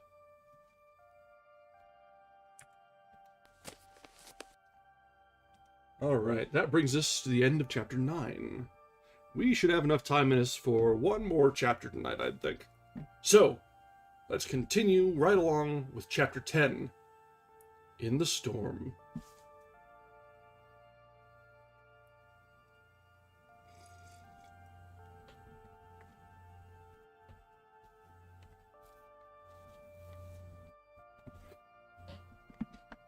Leatherhead is about 12 miles from Maybury Hill. The scent of hay was in the air through the lush meadows beyond Pierford, and the hedges on either side were sweet and gay with multitudes of dog roses. The heavy firing that had broken out while we were driving down Maybury Hill ceased as abruptly as it began, leaving the evening very peaceful and still. We got to Leatherhead without misadventure about 9 o'clock, and the horse had an hour's rest while I took supper with my cousins and commended my wife to their care. My wife was curiously silent throughout the drive, and seemed oppressed with forebodings of evil. I talked to her reassuringly, pointing out that the Martians were tied to the pit by sheer heaviness, and at the utmost could but crawl a little out of it. But she answered only in monosyllables. Had it not been for my promise to the innkeeper, she would, I think, have urged me to stay in Leatherhead that night. Would that I had. Her face, I remember, was very white as we parted. For my own part, I had been feverishly excited all day. Something very like the war fever that occasionally runs through a civilized community had got into my blood, and in my heart I was not so very sorry that I had to return to Maybury that night. I was even afraid that that last fusillade I had heard might mean the extermination of our invaders from Mars. I can best express my state of mind by saying that I wanted to be in at the death. It was nearly 11 when I started to return. The night was unexpectedly dark. To me, walking out of the lighted passage of my cousin's house, it seemed indeed black. and it was as hot and close as the day. Overhead, the clouds were driving fast, albeit not a breath stirred the shrubs about us. My cousin's man lit both lamps. Happily, I knew the road intimately.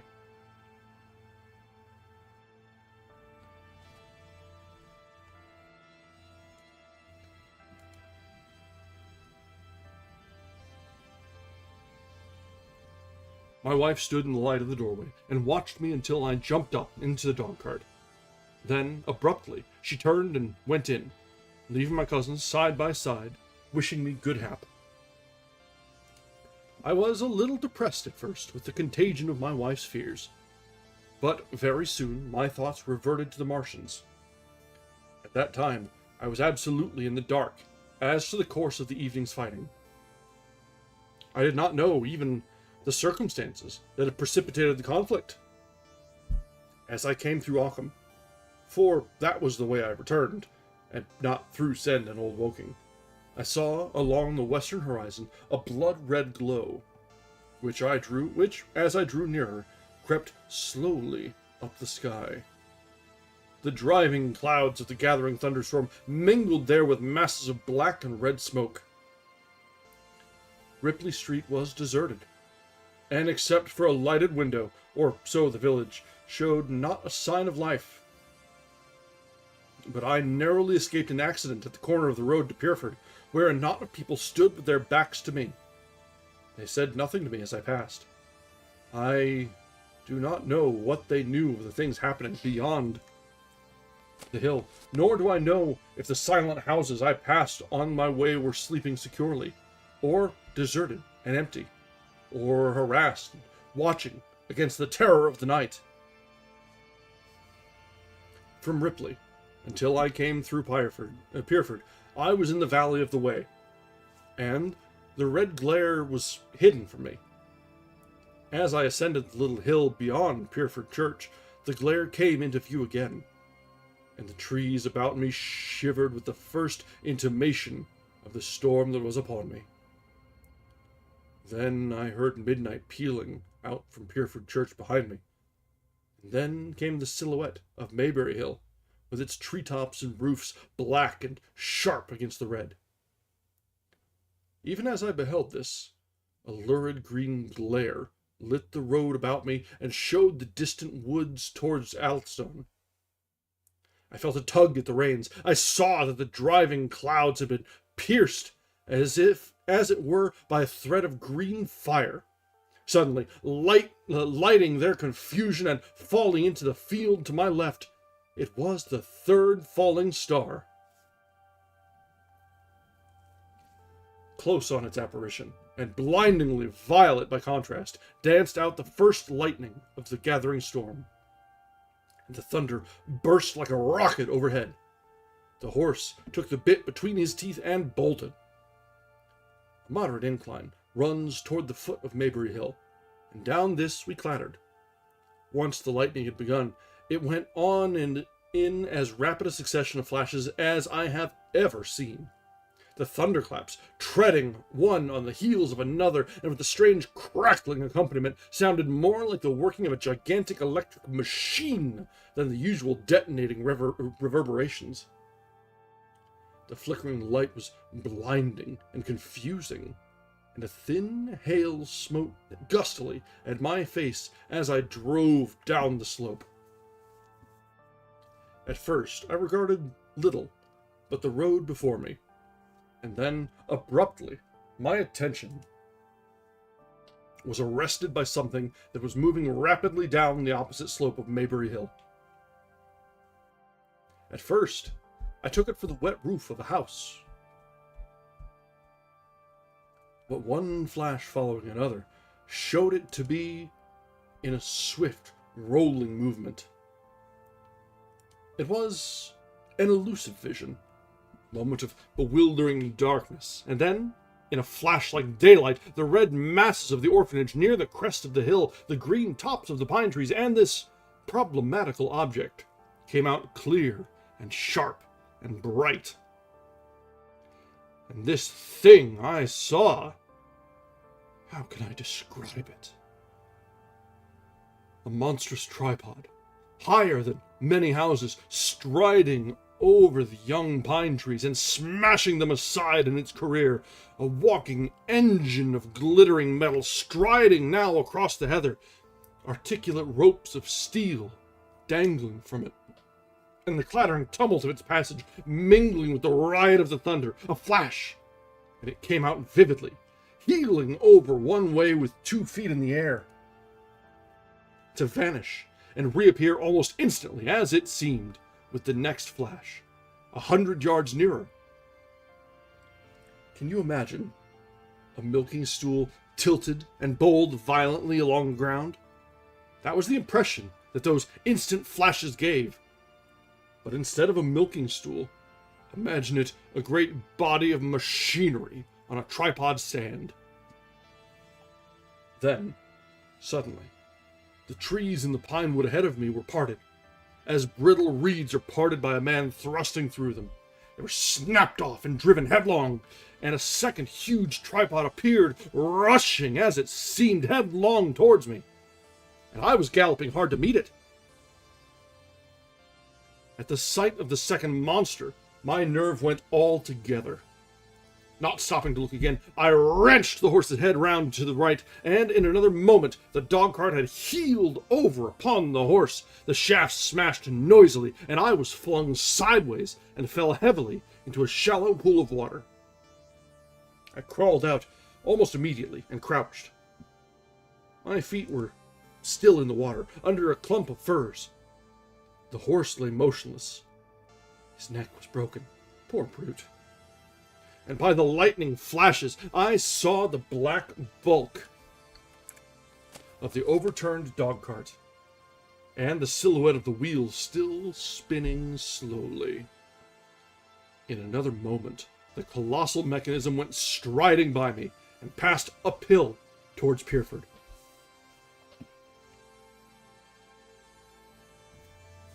Seen nearer, the thing was incredibly strange.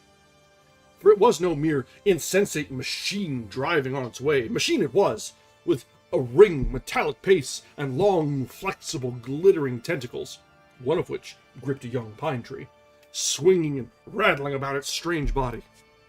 It picked its road as it went striding along, and the brazen hood that surmounted it moved to and fro, with the inevitable suggestion of a head looking about. Behind the main body was a huge mass of white metal, like a gigantic fisherman's basket, and puffs of green smoke squirted out from the joints of the limbs as the monster swept by me. And in an instant, it was gone. So much I saw then. All vaguely, for the flickering of the lightning, in blinding highlights and dense black shadows. As it passed, it set up an exultant, deafening howl that drowned the thunder. Alloo! Alloo! And in another minute, it was with its companion, half a mile away, stooping over something in the field. I have no doubt this thing in the field was the third of the 10 cylinders they had fired at us from Mars. For some minutes, I lay there, in the rain and darkness, watching. By the intermittent light, these monstrous beings of metal moving about in the distance over the hedge tops. A thin hail was now beginning, and as it came and went, their figures grew misty, and then flashed into clearness again. Now and then came a gap in the lightning, and the night swallowed them up. I was soaked with hail above, and the puddle water below. It was some time before my blank astonishment would let me struggle up the bank to a drier position, or think at all of my imminent peril. Not far from me was a little one-roomed squatter's hut of wood, surrounded by a patch of potato garden. I struggled to my feet at last, and, crouching and making use of every chance of cover, I made a run for this. I hammered at the door, but I could not make the people hear, if there were any people inside. After a time, I desisted, and, availing myself of a ditch for the greater part of the way, succeeded in crawling, unobserved by these monstrous machines, into the pine woods towards Maybury. Under cover of this, I pushed on, wet and shivering now, towards my own house. I walked among the trees, trying to find the footpath. It was very dark indeed in the wood, for the lightning was now becoming infrequent, and the hail, which was pouring down in a torrent, fell in columns through the gaps in the heavy foliage. If I had fully realized the meaning of all the things I had seen, I should have immediately worked my way round through Byfleet to Street Cobham, and so gone back to rejoin my wife at Leatherhead. But that night, the strangeness of things about me and my physical wretchedness prevented me, for I was bruised, weary, wet to the skin, deafened and blinded by the storm. I had a vague idea of going on to my own house, and that was as much motive as I had. I staggered through the trees, fell into a ditch and bruised my knees against a plank, and finally splashed out into the lane that ran down from the College Arms. I say splashed, for the storm water was sweeping the sand down the hill in a muddy torrent. There, in the darkness, a man blundered into me and sent me reeling back. He gave a cry of terror, sprang sideways, and rushed on before I could gather my wits sufficiently to speak to him.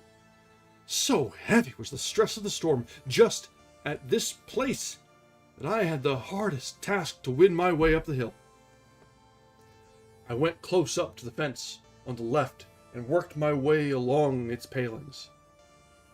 Near the top, I stumbled upon something soft,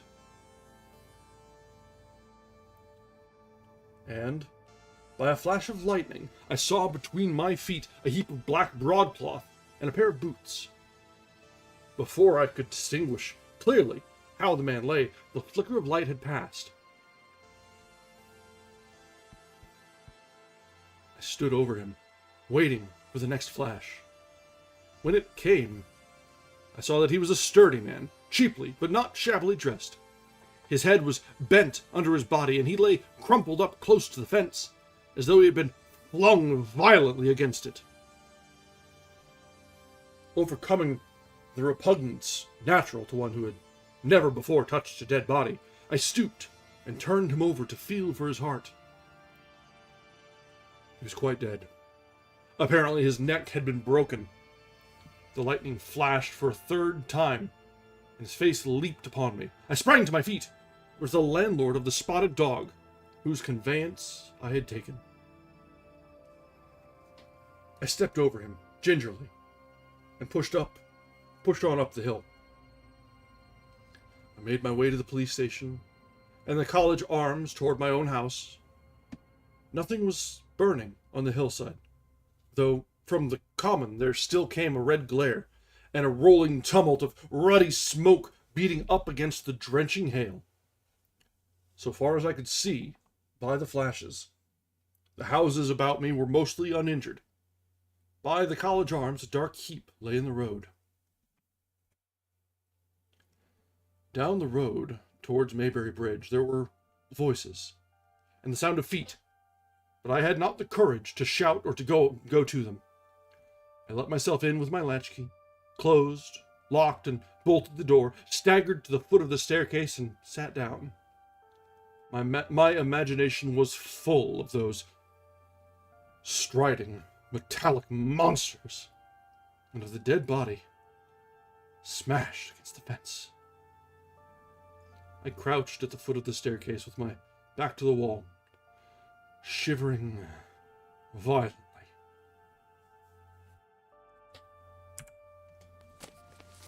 And that brings us to the end of Chapter 10. And that'll be all for tonight. we had a very good run of it tonight so far. We're about a quarter of the way through the book, 10 chapters deep. We've seen the first contact, or that we laid the foundations. We saw the first contact and the first conflict. And now the war is well and truly underway, though most of the world does not know it yet.